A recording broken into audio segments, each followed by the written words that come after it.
Hi, I'm Danny at Box Medicine, and this is a concise tutorial on anal fissure, a very common cause of anal pain. I'm going to teach you what an anal fissure is, how it presents, and how it can be managed. An anal fissure is a linear ulcer of the anal canal below the dentate line. Below this line is very sensitive, and a cut here can be very painful. Most of the time it is idiopathic and occurs in the 6 o'clock position, although occasionally it can occur anteriorly at 12 o'clock. It can basically affect anybody, but if there are atypical or multiple fissures, then you need to keep your mind open for an underlying condition. In terms of how anal fissures are formed, it is thought that hard abrasive stools or stretching of the anal squamous epithelial lining during defecation can cause it to tear, often posteriorly where the anal canal is relatively fixed.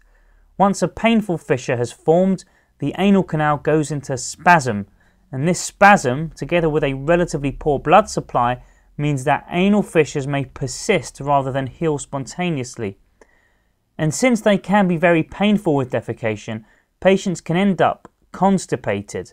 Their stools become harder, which can contribute to the persistence of the fissure through repeated trauma.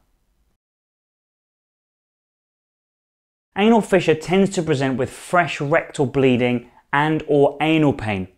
The pain is usually brought about by defecation, and it can persist for some time afterwards. On examination, you need to carefully inspect the anal verge and even gently stretch the anal skin in the area so that you can find the anal fissure. There is sometimes obvious anal spasm that means you may not be able to have a proper look, but a clue may be what is known as a sentinel pile, which is a skin tag often found adjacent to an anal fissure.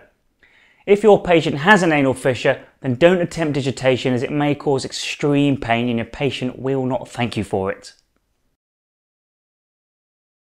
You only need to investigate this if you are looking for an alternate cause for pain or rectal bleeding. For example, if there are multiple fissures, you may need to consider an underlying diagnosis such as HIV, tuberculosis, syphilis or inflammatory bowel disease, or in a patient complaining of rectal bleeding who may be slightly older or who has risk factors for colorectal cancer such as a change in bowel habit or a family history, then you ought to consider endoscopy or CT colonography to make sure you aren't missing a colorectal cancer. You could even perform an MRI or examination under anaesthesia if you suspect some other diagnosis, perhaps a perianal fistula or an anal cancer, for example. However, in most young patients with a history and examination that fits the diagnosis of anal fissure, you can generally just get on and manage the condition. Give all your patients conservative management advice, which focuses on relieving constipation and straining through dietary advice together with laxatives and stool softeners as necessary. Then you should proceed with medical management, which is with topical ointments that have been shown to be effective in healing anal fissures more than 2/3 of the time. These ointments are glycerol trinitrate, GTN, and the calcium channel blocker, diltiazem, and they both work by inducing smooth muscle relaxation, bringing about relief of anal spasm and improved vascular inflow. GTN has a well-known side effect of headaches, and diltiazem 2% is just as effective, so I actually tend to prescribe this topical diltiazem. If the symptoms have resolved, then great. They should continue to avoid constipation to prevent a recurrence. However, if the fissure hasn't healed, then we can offer to put the patient to sleep and inject some Botox or botulinum toxin. You will, I'm sure, have heard of people having botulinum toxin or Botox injected into their faces to relax muscle and get rid of wrinkles. Well, if you inject it in the anal sphincters of a patient with an anal fissure, up to 95% will heal, thought to be as a result of, again, relieving the anal spasm. Now, many may experience a small amount of flatus incontinence and a small number even of fecal incontinence. However, if this happens, they can be reassured that it is likely to resolve once the Botox has worn off. Other risks include pain, perianal hematoma and infection. If this doesn't work, then a lateral sphincterotomy can be considered, where some of the internal sphincter is divided to relieve the anal spasm and help the fissure to heal. The risk of incontinence is generally quite low and usually only minor. I have to say that this really is probably just beyond the scope of what I think you need to know for your exams and for life as a newbie doctor. but suffice to say that there are a whole host of surgical techniques for the treatment of anal fissure, and you really shouldn't worry about any of it. So to summarise anal fissure, it is an ulcer in the squamous epithelial lining of the anal canal below the dentate line.